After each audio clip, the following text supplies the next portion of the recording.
the aim of this session, we're going to recap on some of, we've done that, we've done it, it's gone, it's out of the way. What is a proposal? Come next, that's what we're going to look at. Look at the outline of the proposal and look at the first sections. Title, introduction, rationale and background. We're going to look at all those. Rachel. Right, there's one criteria in the validation document. This is what Lancaster and externals and everybody else will have a look at to say, have you passed it? But it's quite simple. Select a topic of interest relating to education and develop a research proposal for this topic. That's your only learning outcome. It's a simple one, isn't it? Easy. Oh, okay. Rachel? There's a 1,000-word research proposal relating to the issue you have chosen. Okay, so it's 1,000 words. Remember, 1,000 words. You'll have written that this weekend in text messages maybe. It's a tiny amount. So you're going to start, right, but it means every word is going to be important. We start with a title. A title, which we've already looked at today. An introduction. What are you doing and why are you doing it? Don't forget that. That's what an introduction is. A what and a why. What are you doing? Why are you doing it? The third section, aims and objectives, and it's the most important part, really, is your research questions. I think you should have 3. I have seen people do 2, and I have seen people do 4, but I think 3 covers it. Literature reviews next. Now, go on, Kerry, you can speak. Not on I thought the lit review wasn't included in the proposal. That's a very good point, so let me come to it now. The lit review in your proposal, I do not want to see a big long chunk about lit review, but what I would like to see is a paragraph that says what you hope it will achieve. Will you have 3 sections? I hope you will. I hope you have sections that will relate to your research questions, and I'd just like a little description of that. Kerry is very, very right. I don't want in-depth about the literature review. We want a small part in there. But then that leads us nicely on to methodology. And the methodology is how you are going to conduct your research. How. So, are you using a case study? Are you using action research? Is this a survey? Are you using multiple case studies, collected case studies we call them, I think. And also in there, we're going to use your ethical paperwork. So you're going to have a discussion about what you've done in terms of considering ethics. The paperwork's dead standard, you just fill it in and hand it in. But what else are you thinking about? You've got consent forms and participant information sheets to give out to people who are going to be involved. You might have a letter that you've drafted to give to an organisation asking for permission. Okay, are we happy with that? We look happy, we look happy.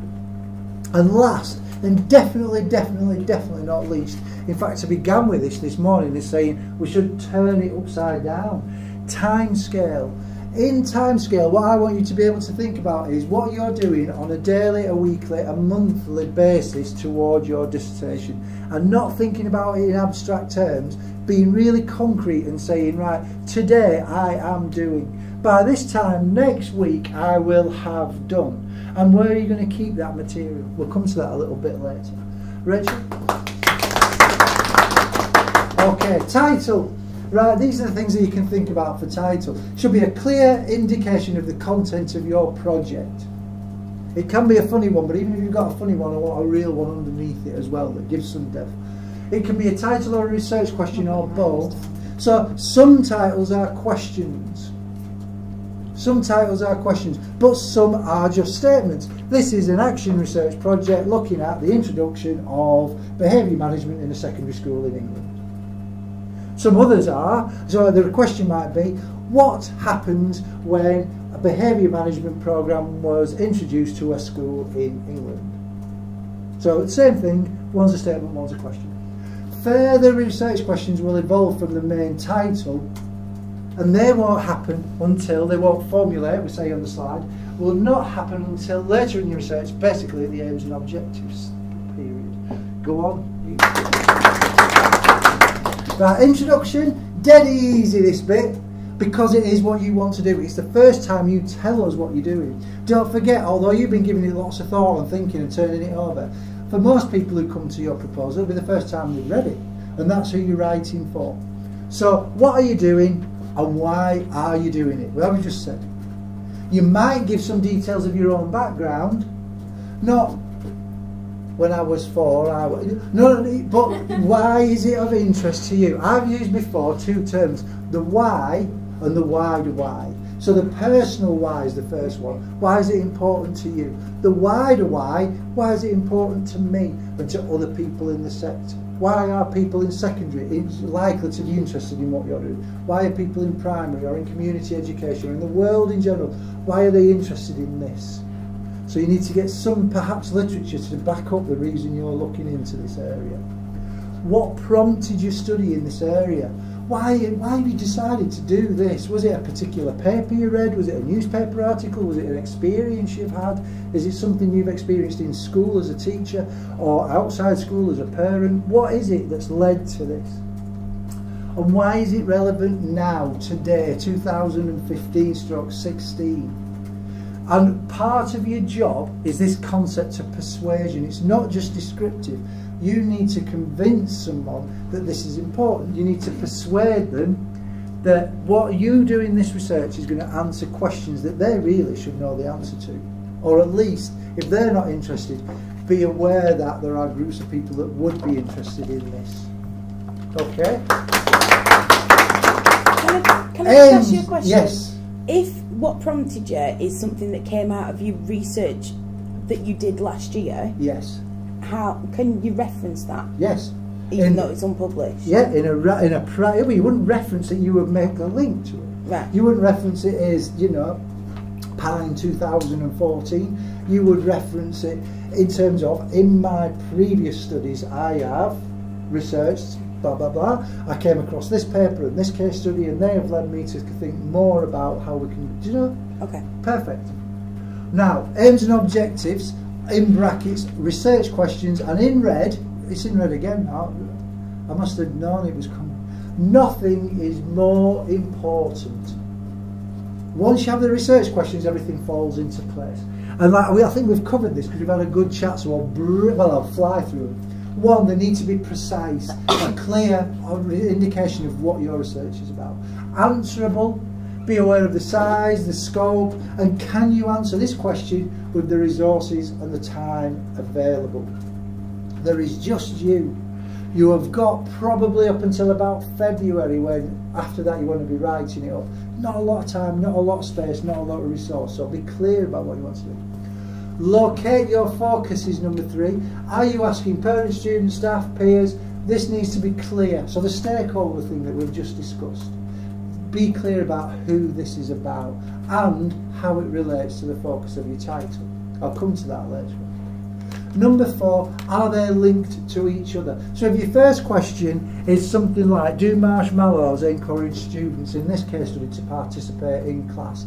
And then the second question is, are students on education studies more likely to participate with a trampoline than with a pair of binoculars?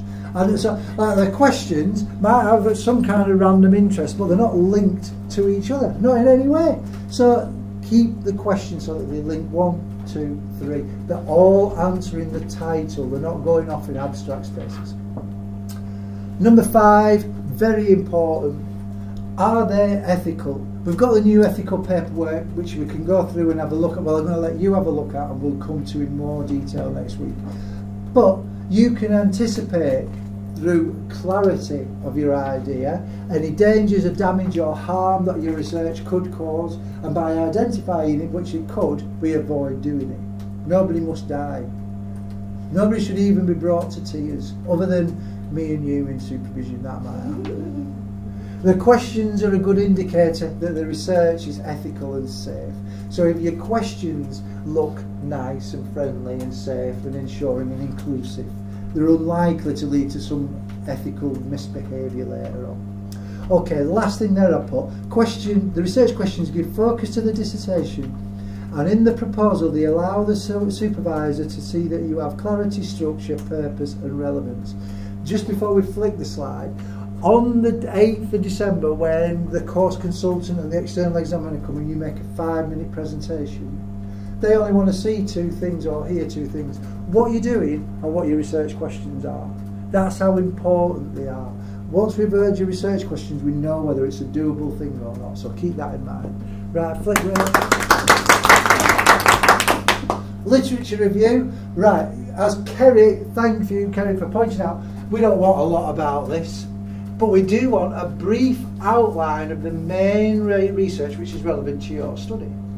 So list maybe some of the key texts you're going to use. So if you've got 3 papers that you think are like really current in this area and you want to include, or a book or a particular thing that's driving you forward, make mention of it and just say what you want to do as a development.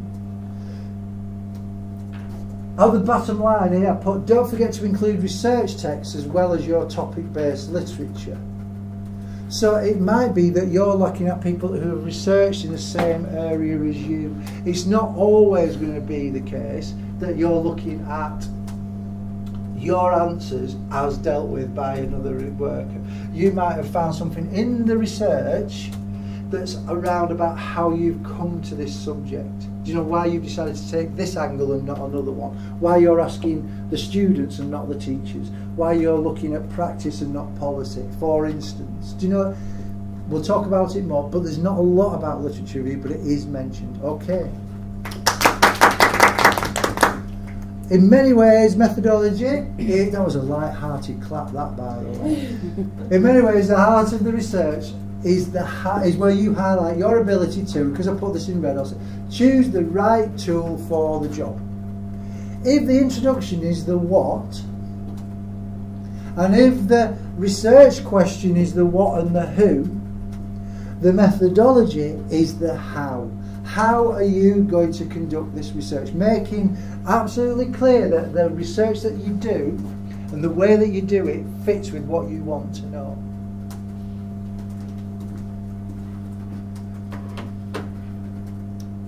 Action research. If you're introducing something new, an innovation, a new form of assessment, anything new, anything that you're introducing to your context, it's action research. You have to be really clear as well that that's what you're doing. Don't say it's action research and then introduce nothing, because straight away people will be saying, well, why is it action research? There's nothing new here. Case study, same thing. Be clear that you know what a case study is. Denscombe's really good if you go back and read him again, because he's got the checklist. You can actually compare yourself to his checklist. But also in other literature, go and see the various ways that people look at case studies. What is a case study and why have you chosen case study? Your methodology section, I don't want you to tell me what a case study is based on these great and glorious researchers who've written all these texts and books. What I want you to tell me is why you've chosen a case study. And to do that, you'll have to have read some of their background material to tell you what they are. Evaluative study, there's Nick. Looking at an event, a policy, an approach, a theory that already occurs and judging what the responses are, judging what the issues are and how they've been raised and the benefits or the negatives of this approach. If you keep an open question, you can answer both of those. And right at the bottom, I've not sneaked that in. We are education studies students, and I think, well, I know that we work in a world where, and in a sector where, qualitative methods are more important than quantitative. You can use quantitative, you can have a mixed methods approach, as we will be called. You can use that kind of data. But I think what I'm most looking for, and I think what we're having the discussions that we've had already, qualitative approaches are what we want to get involved with. So we'll talk about that more in supervision, but you know about it, right? Flip on. And here's a little bit more about qualitative, not quantitative. Now that's a very texty slide. Not sexy, texty. And that looks quite drab, so we'll fly through. In fact, I might let Rachel read it out. Hit us. The data you will use should be based largely on rich qualitative data. Why? The size of your project means that quantitative data is unlikely to be large enough to a sample to provide meaningful data.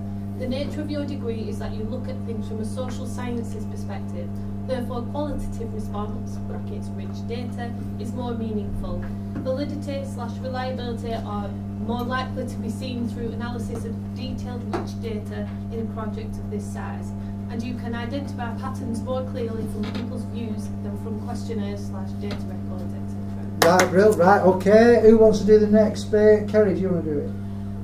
Forms of data collection for qualitative include interviews, semi-structured, structured or unstructured, focus groups, observations, photographic evidence, analysis of produced work, written, pictorial, film, project poster, etc. and documents. Choice is significant and your choices need to match the questions you are asking of your research. Excellent, thank you. Right, that's it. Okay, this does not mean you cannot use quantitative data, as we said, but you need to explain why it is useful and why it is relevant here in your research. And your supervisor is an invaluable guide because they have to do something. That's just what they do. So, oh yeah, that's great. Right, flick us through. Let's go on to the next. Okay, ethics. They've got the forms. We've said it already. You need to agree that your proposed research is safe and relevant. Use the checklist provided in the new paperwork. I haven't updated and added that. Also add a brief description of what specifics you will include. Even in the proposal this can happen, you will have an appendices section. And in that appendices, I think almost all of you will have at least a consent form, something about anonymity and something about confidentiality. And the best way to fit all of that together is to have a consent form and a participant information sheet. So the participant information sheet, did you design one last year? Yeah. Same thing, except obviously tailor it this year so it's about your research specifically. Okay, thank you. And there in red, timescale, the single most underrated aspect of most dissertation projects. If I look over the whole proposals I've seen over the years, I usually get, there's a bit at the end, sometimes people do take the trouble to make a table, but most times it's timescale, oh, I will do this when I get a chance. So it's just a tiny little thing, but actually it's massive. So all of these things here underneath, in fact, what we'll start off, Rachel, you do that one, and we'll just get so everybody speaks one. These are the things that you can include in your time scale. Rachel. Meeting with research organisation. Concept forms completed. Ethics form completed. Supervision dates. Arranging interview dates. Conducting your observational interview. Collecting data. Say that one again, a bit louder. Collecting data. Collecting data. Writing literature review. Okay, Kerry. Writing up. And Nick. Send draft to proofreader / critical friend. Okay, hey, that was perfect. That was all right, so loads of different things going in, and how you do it is up to you. But do it and think in terms of like between now and next Tuesday, what will you do and when will you do it? And once you set yourself those deadlines, so if you say, right, between 8 and 10 on Saturday morning, I'm going to write 300 words for a proposal, and at 10:30 when you're just getting up, you'll feel at least a little bit guilty that you had a plan that you didn't stick to.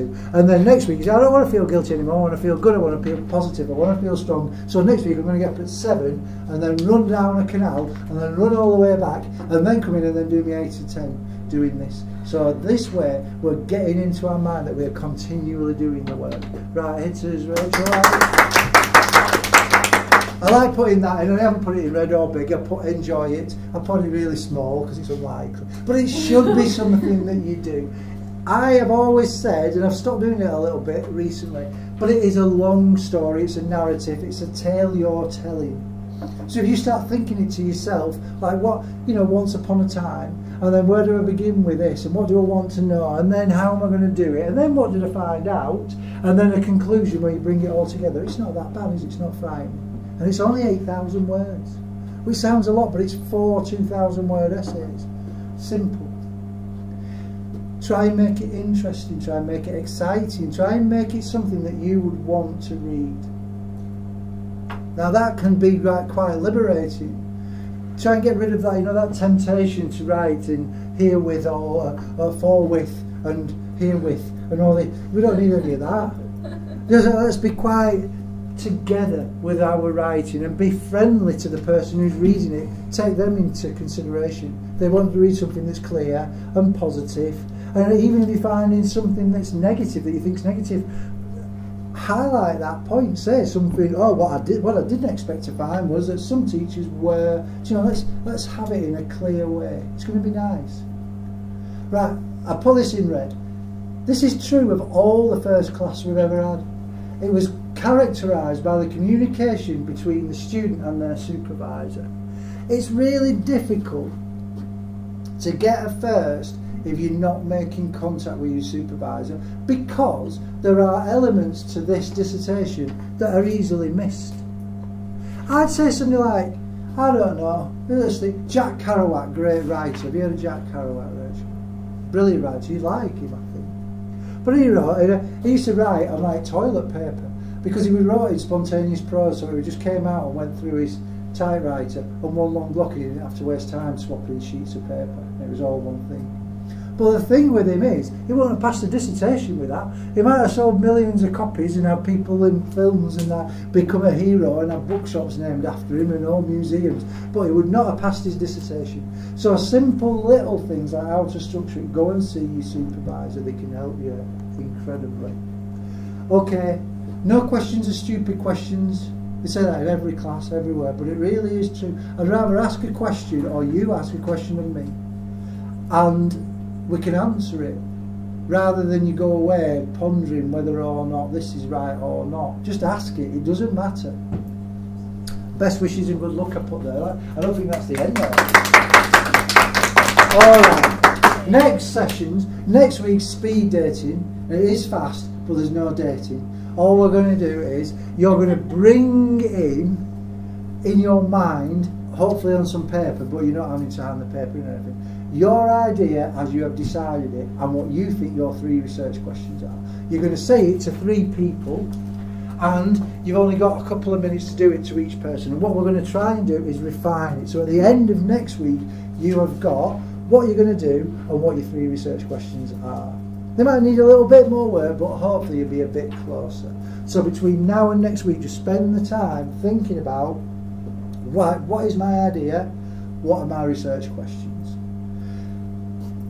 Your research also, I put here, you only need the first 3 sections. These are the ones I'm most keen on. Kerry's really right about literature review. It has to be in there a little bit, but nobody's that bothered. What's really key is the introduction, the aims and objectives, and the methodology. I need to know what you're doing and why. I need to know what your research questions are so we can see how it's all going to develop. And we need to see what your methodology is to make sure it all ties together. If you're introducing something brand new and then you call it a case study, obviously it's going to raise a few alarm bells. So if you tell us right at the beginning, we can spot those big mistakes and put them right. Or just say, well done, that's perfect and beautiful, let's move on. Okay, next one. I think it's at the end now. Do you know, like, when you finish your proposal? Yes. What if you change your mind on your methodology halfway through the dissertation? If you do that, this is a good question. Let me just go back to any changes you make from the proposal are fine as long as you've agreed them with your supervisor, but don't take the risk of changing what you've agreed in a proposal without telling anyone, because there's real danger then, if there's any issue with it, it can be a fail for the whole thing. The reason we have a proposal and don't just say crack on is we want to be able to agree what you're doing. Because if we've agreed it and then you do it and then later on we say, oh no, we don't think you should have been able to do that, you say, well, you shouldn't have marked my proposal okay. You know, you've always got a comeback. If you've got a proposal and then you do something else, and then that something else is either unethical or the questions can't be answered or the methodology is wrong, then you're in trouble. So you can change it, but make sure you do it in close consultation. Does that clear that? Does it have to be documented? Like? No, it just has to be agreed with your... Another thing about the proposal, which I think I've said in the past, but there's no grade for it. 100% of your grade for this module is a dissertation right at the end. Alright. But your proposal has to be agreed. You can't go forward without the ethics form and the proposal being agreed. So if somebody says, this is not a pass, you need to do this, this and this, that has to be done before you're on that part of the dissertation. That makes sense? So it doesn't affect your grade if it takes you 3 attempts to get a proposal right. Doesn't affect your grade, but you have to do it before you're allowed to carry on and do your thing. Do these parts needs references? So that again? References. Yeah, it'll need references wherever you've referenced. Yeah. How many? Well, it doesn't matter. I don't know, because I don't know how many you've used. I don't count them. You know how much is necessary, don't you? Only got 1,000 words. So. Yeah, it's only 1,000 words, but your bibliography won't count 2,000 words. No, you go backwards. Oh, now, right, action plan. Okay, right. This isn't really the end of it, or this doesn't include in the proposal. But I think some things for you to think about and talk to your supervisor are how you're going to organise yourself and your time for the dissertation. And I started to like make a little thing together and put on there. I thought, well, that's just stupid. I was like finding links to Google Calendar. I thought, well, if you're going to use Google Calendar, you'll know where it is. An Outlook calendar you've got on your machines, on your home areas. Are you going to use that? It's fine to do that. Yahoo has calendars. Loads of things have calendars. And if you need an online one, choose the one that works best for you. But like I'm partly, all my dates and everything are online, but loads of my notes and everything are on paper. And whatever works best for you, just give it some thought and be clear about what will you do to organise your time. Okay, is that the last slide now, Rachel? I think it is. Oh no, there's more. Right, so there they are, that's just what we've said. And after that, alright, this is the end of the session, so I can switch this off with you. We have got one more session which is next week, so we will look at the research questions, we will do the speed dating exercise, we will look at the ethics forms, and we will move on from there, saying that we all know where we're going. However, we have got 3 more sessions that we can arrange as and when at any time throughout the year, and like these are some that I've done in the past. Literature reviews, some people want to have a session on literature reviews, data collection, planning your dissertation, so how to put together for the final big thing, referencing, so a little soppy thing like referencing that comes up every year. Do we want a session on that? Would be a bit dull for a full 3 hours, but we can look at, you know, those outlining things. But let me know. This class is here every week for us. Some weeks we'll all be here, maybe. Other weeks will just be me sat at the front.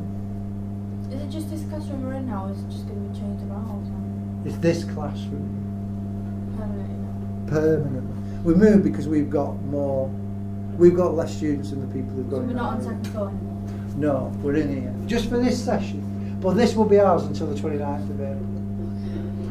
Okay, one more flick and I think, hopefully that's the end now. Yay! That went 15 minutes, it was 27 minutes. So